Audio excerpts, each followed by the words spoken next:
thank you for visiting my YouTube channel. I know you want to watch the video. Before I get into the content, I'm going to talk about my nonprofit, the Accelerated Training Program, a cybersecurity and digital literacy nonprofit based in Charlotte, North Carolina.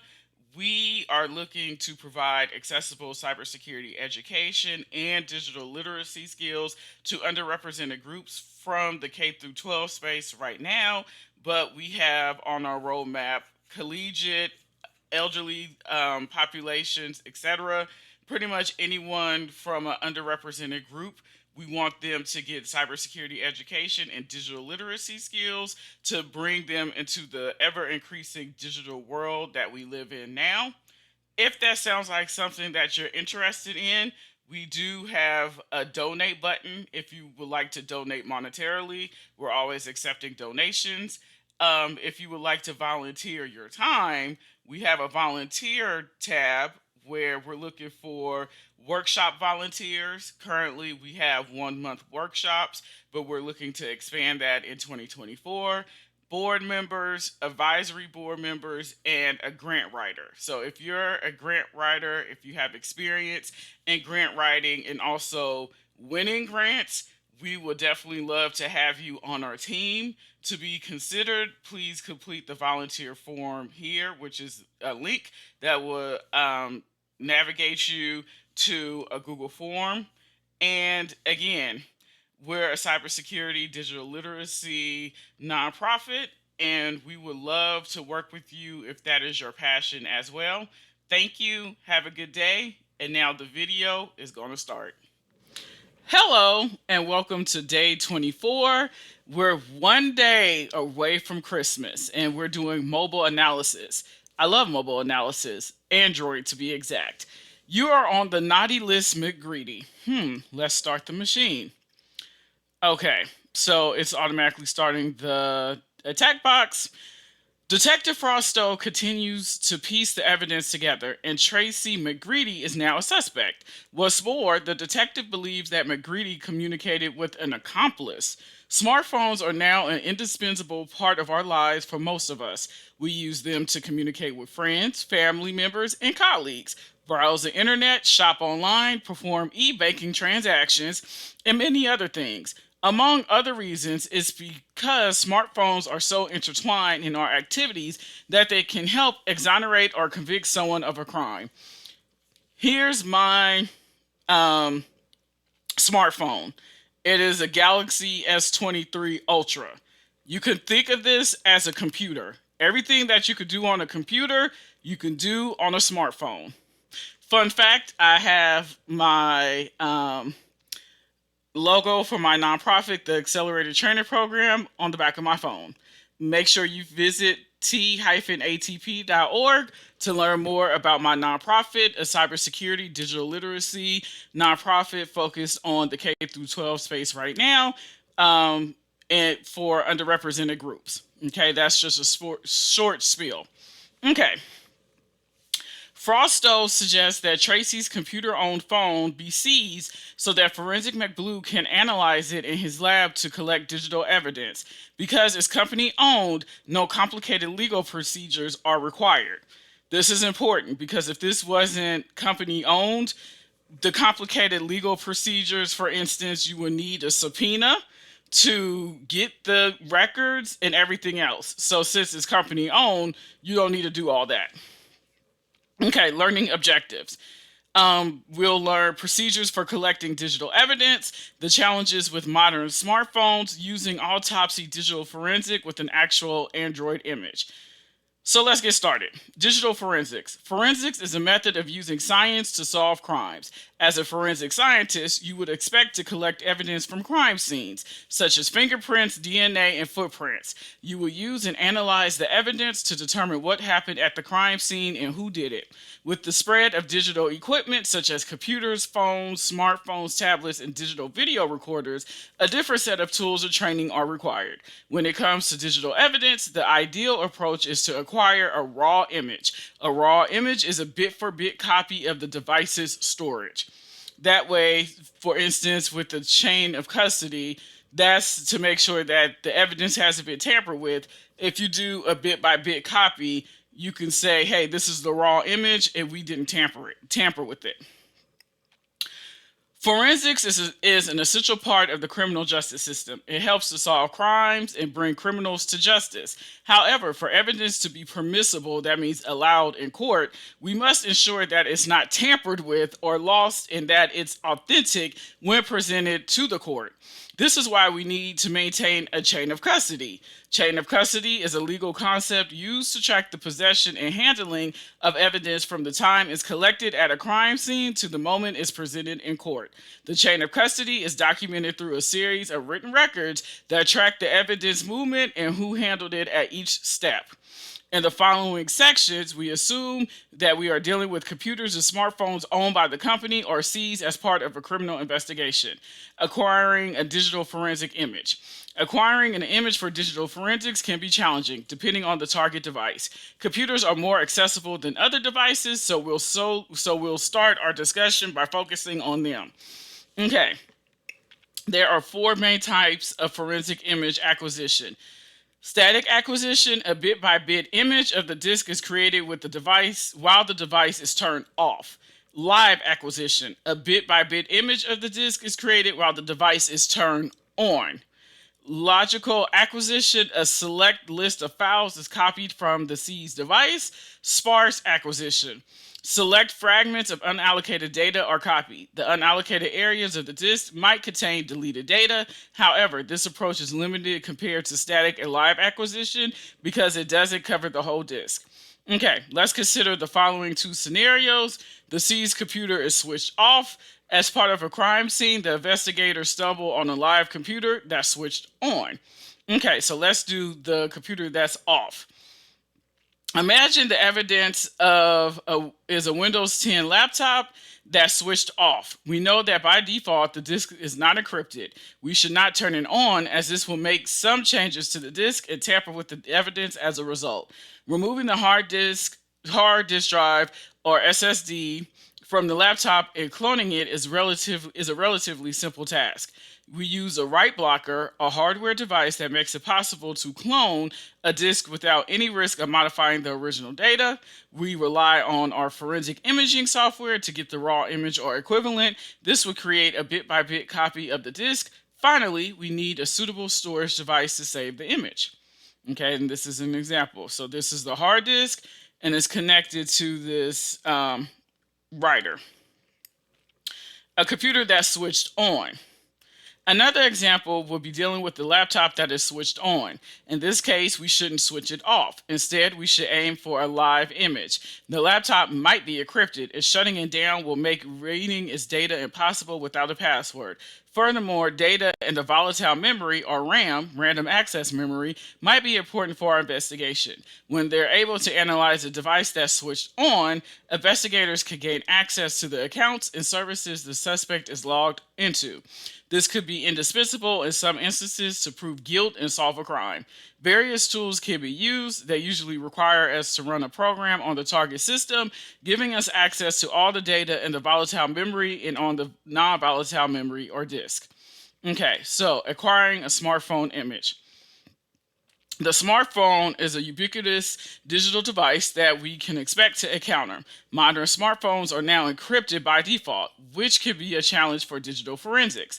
Without the decryption key, encrypted storage looks literally like random data. Finding the decryption key is crucial to be able to analyze the image. Let us briefly overview smartphone encryption before discussing acquiring a forensic image of an Android device.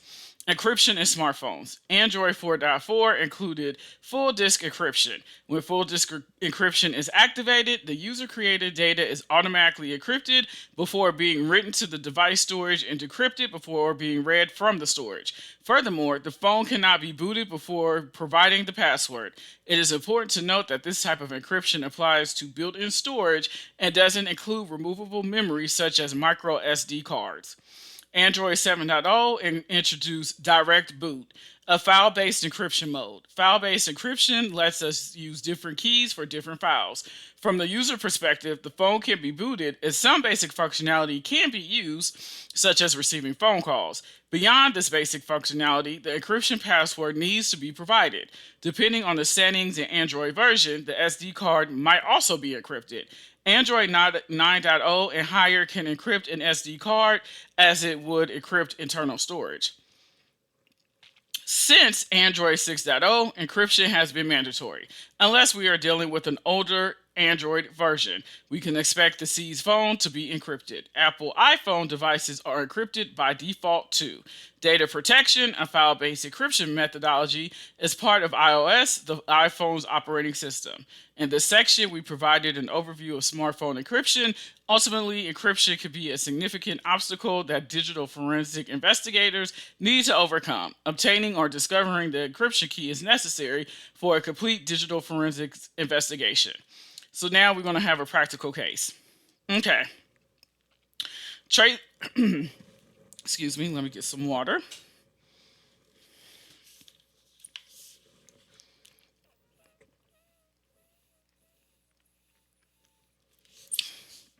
Okay. Tracy McGreedy's phone is company property. This means that it was easy for Detective Frostow to seize it and ask Forensic McBlue to use his expertise to carry out the digital forensic investigation. The first thing Forensic McBlue does is put the phone, that's my phone, in a Faraday bag. A Faraday bag prevents the phone from receiving any wireless signal, meaning Tracy McGreedy can wipe its data remotely. Now that McBlue has Tracy McGreedy's Android phone, it's time to get an image. He successfully unlocks the phone using the same password used to lock everyone out of the server room 3 weeks ago. What a coincidence. Never reuse passwords. The main tools McBlue uses for analyzing Android phones are Android Debug Bridge, ADB, and Autopsy Digital Forensics. Once the phone is unlocked and connected to the laptop, creating a backup using ADB Backup is relatively easy. Here's the exact command he uses. ADB Backup all-f Android Backup ADB. So what we're saying is backup everything, and then we're going to name it as Android Backup. Yep, means that we want to back up all applications that allows backups, and we're saving it to Android Backup.ab. Okay. The main limitation of ADB Backup is that some applications don't support this option as they explicitly disallow backups with the setting allow backup equal false. Furthermore, although this option still works with a limited number of applications, it has been restricted since Android 12, so it's a good idea to rely on more robust alternatives. The backup of various applications is considered a logical image, but Forensic McBlue isn't satisfied. He wants a full raw image of the phone storage. Many commercial products can be used to acquire an image. However, most of them rely on the Android Debug Bridge, ADB, and combine it with other tools such as an exploit to gain root access. An Android device won't provide root access to the user unless it's for development purposes. This limits the ability to access many files and directories on the phone storage. Rooting an Android device gives us full access to the device files, including raw access to the disk. I should also make mention that on my YouTube page and my earlier videos, I have solved Android challenges. One thing that I want to make note is if you have a phone through Verizon, AT&T, or T-Mobile, and if your phone is under warranty, if you root your phone, your warranty is null and void. Okay? So it is very important that if you want to root your device, make sure it's a device that is not under warranty, because as soon as you root that device, your warranty is invalid. Okay. Forensic McBlue prepares a list of potential exploits that will give him root access to the Android device. After a couple of attempts, Forensic McBlue is able to exploit the phone successfully and get root access. With root access, he has full access to all the physical storage. To confirm that he is root, he issues the command, "Who am I?" He also needs to issue the mount command to find the mounted devices, but this will result in a very long list of all real and virtual mounted devices. However, the application data is in the data directory data. We need to focus our attention on the storage device mounted on data. To filter for the lines mentioning data, Forensic McBlue uses the command mount pipe it to grep data. So we're looking for everything that has data instead of just mount. The output allows him to pinpoint the name of the storage device mounted on data, which turns out to be device block DM-0. The interaction can be seen in the terminal below. Okay, so he's actually in the phone's storage, and he's using a terminal. So he's activating a shell. Now he's in the shell. He says, "Who am I?" Root. So we're root. Next, he's looking for all of the mounts that have data. As we learned from the commands in the terminal above, the device is dev block DM-0. Think of this device as a partition on the smartphone's disk. McBlue wants to get this whole partition and analyze it using autopsy. There are many ways to leverage the power of ADB and get a raw dump of dev block DM-0. One easy way is using ADB pull. So this is what we're doing. So we're saying dev block DM0, and we're saving it as an image. The command above will pull the device dev block DM-0 and save it to the local file Android McGreedy.image. After a few minutes, the command is complete and a 6 gigabyte image file is created. Note that we need root access for the above command to work on the Android device. Now, all we have to do is import the image into Autopsy. The steps are straightforward as we see in the screenshots below. Once we start Autopsy, we see a dialog box asking whether we want to create a new digital forensic case or open an existing one. After clicking New Case, we should specify the case name. Let's use the suspect name and device to avoid ambiguity. I feel a sneeze coming on. Okay.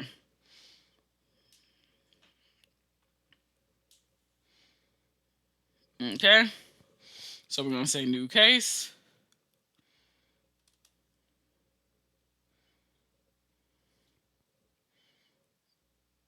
And pop this in another screen. Allow.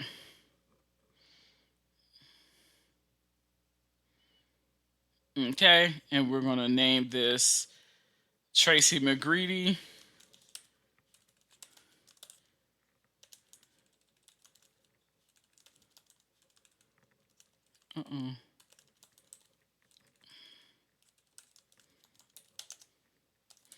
Android. I can spell. Okay. No E in Tracy. See what I did there? Next. So the number is 101. The name is Forensic McBlue. The next step allows us to specify the name of the raw image. In some cases, we can have multiple raw images in one case. For example, we can have 4 images from the same suspect, 2 smartphones, a laptop, and a desktop. An explicit, unambiguous name is necessary. Now, let's analyze the disk image we retrieved from the smartphone. In other cases, we might use a logical disk, an example, a hardware disk attached to the computer. Another example will be logical files, such as Microsoft Outlook email archive, a .pst file. So let's keep going.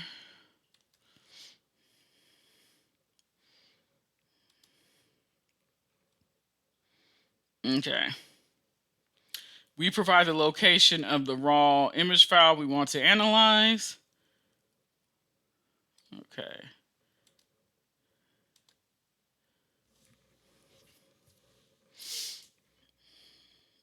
Okay.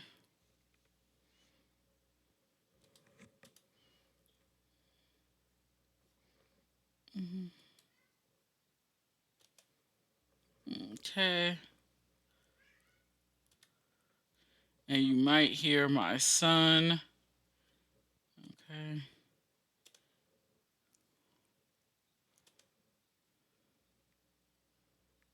Okay, we have it right here. Android McGreedy. And we're going to say next. Okay.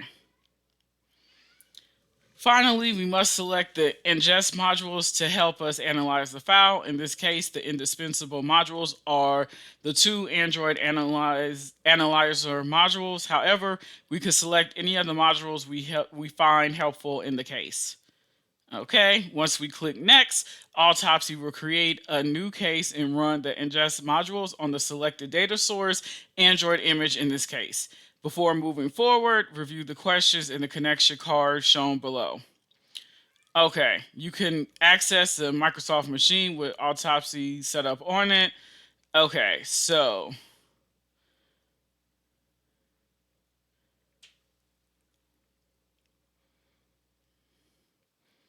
okay, finish.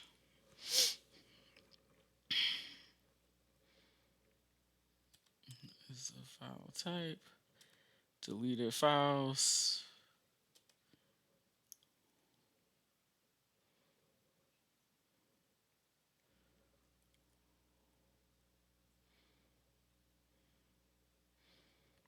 Because what we need to find, one of the photos contain a flag. What is it?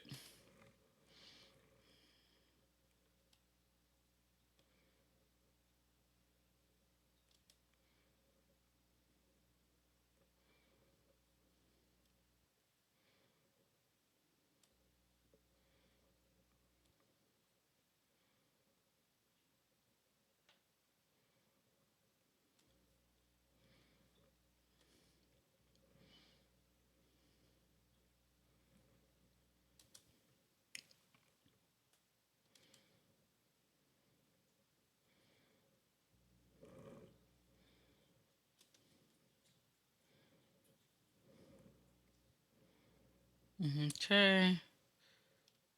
Completed.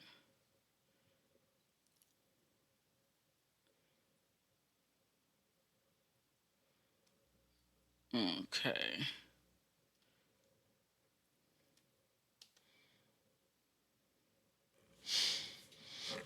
Okay.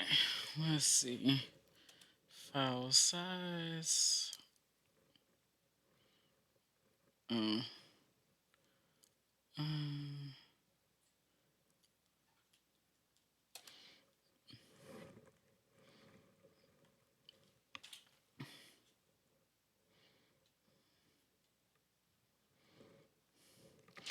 and you might see my furry daughter. Okay.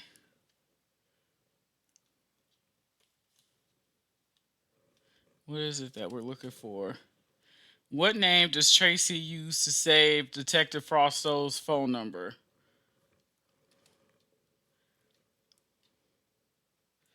Detective Carrot knows. Okay. Detective Carrot knows. Okay.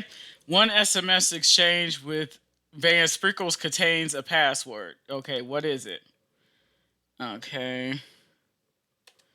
So we look under messages.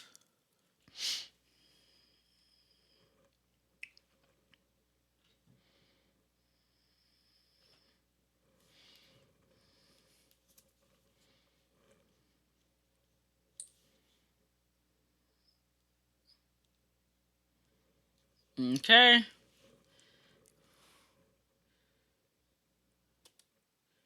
Here's the password.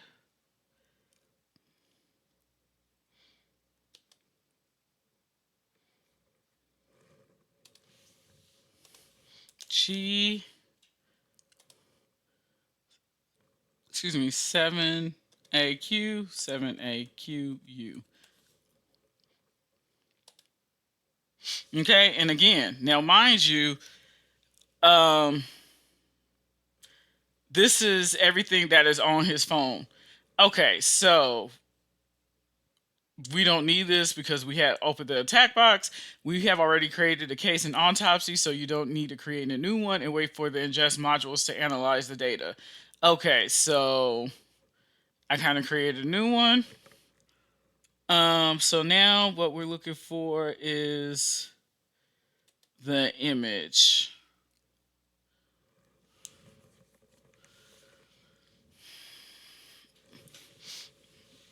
So we're going to go to images.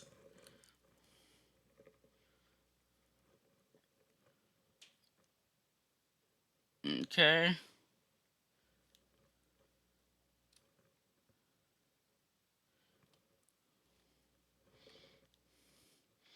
I'll try this one.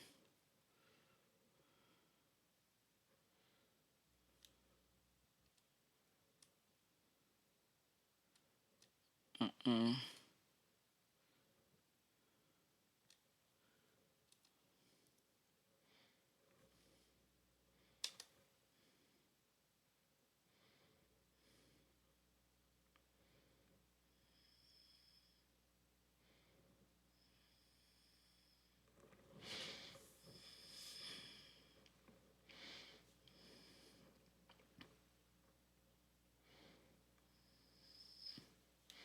Okay, it's kind of taking a while.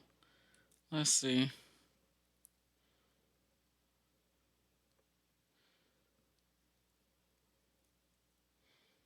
Okay. What is this? This is photo.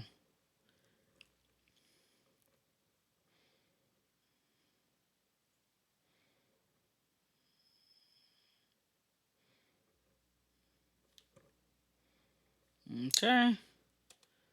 So I'm going through each one. Okay.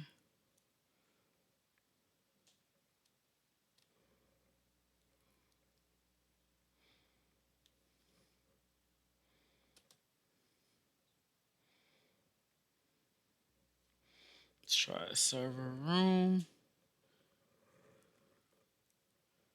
Okay. So one of these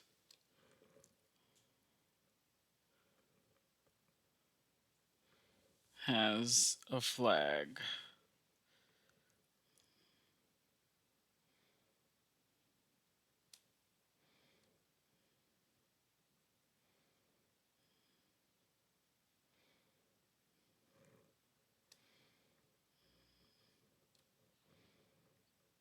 Okay.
Okay, is it still not searching? Okay. What is this?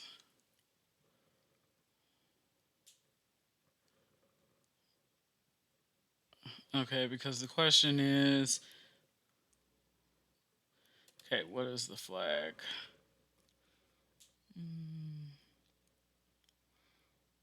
Okay, that's that.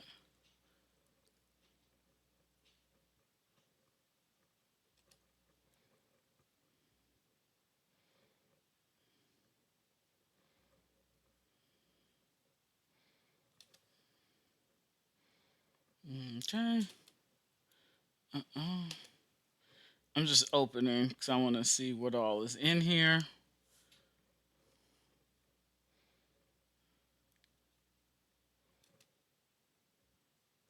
Okay, so we need to go back to images.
Okay, so I'm looking at the metadata.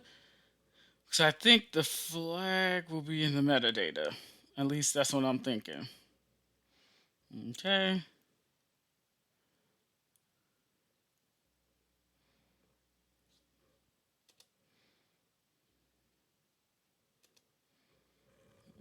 Okay.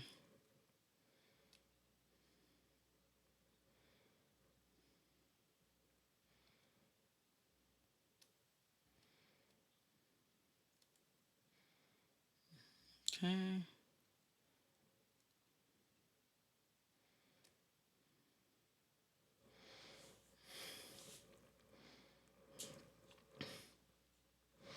Okay. Can I not do?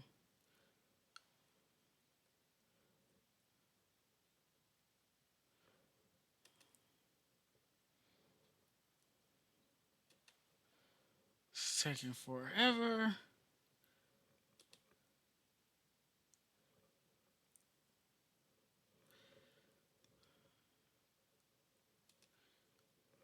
Um, okay. Standard residence.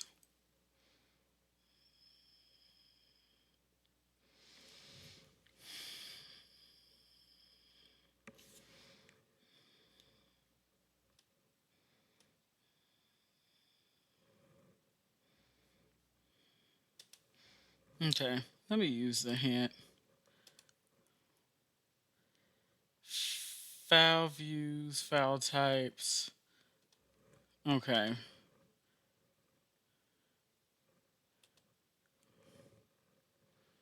Okay. I think I did that.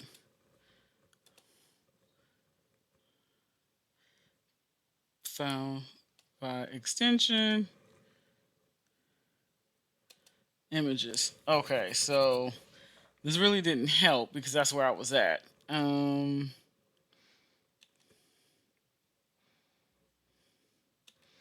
me see thumbnail.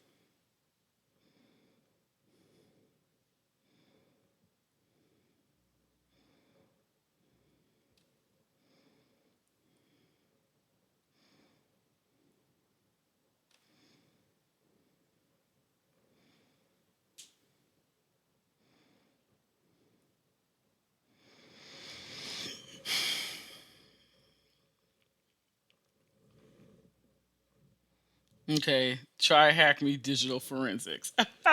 So we had to look at the thumbnail. So I was there. Okay. So I should have just done thumbnail because I was actually going to go to the board 0, board 1, board 2, but it was right there. Okay. So I was looking in table view when I should have been looking in thumbnail. Okay. So if you enjoyed this room, check out the autopsy room. Okay, this was interesting. As I said before, I have done Android hacking and also done a little bit of Android digital forensics for CTFs that I have solved. And again, I hope that you enjoyed this.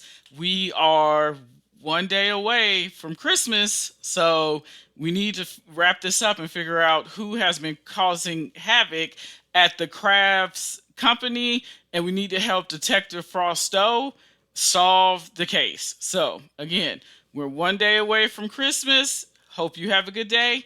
See you later. See you later. Bye.